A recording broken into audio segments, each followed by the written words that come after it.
Statement of Edward Snowden. I thank the European Parliament and the LIBE Committee for taking up the challenge of mass surveillance. The surveillance of whole populations rather than individuals threatens to be the greatest human rights challenge of our time. The success of economies in developed nations relies increasingly on their creative output.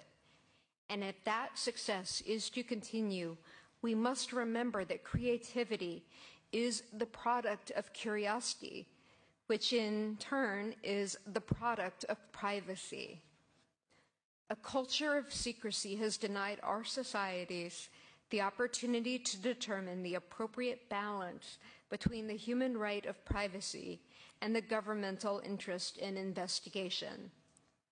These are not decisions that should be made for a people, but only by the people after full, informed, and fearless debate. Yet public debate is not possible without public knowledge. And in my country, the cost for one in my position of returning public knowledge to public hands has been persecution and exile. If we are to enjoy such debates in the future, we cannot rely upon individual sacrifice.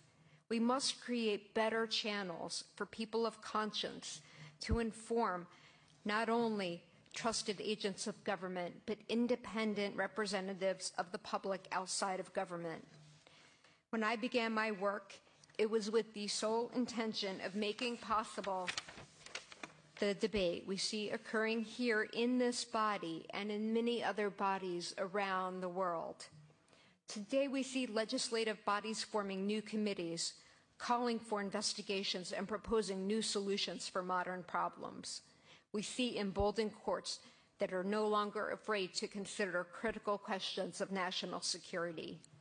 We see brave executives remembering that if a public is prevented from knowing how they are being governed, the necessary result is that they are no longer self-governing.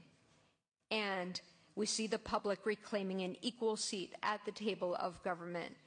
The work of a generation is beginning here with your hearings, and you have the full measure of my gratitude and support. Edward Snowden.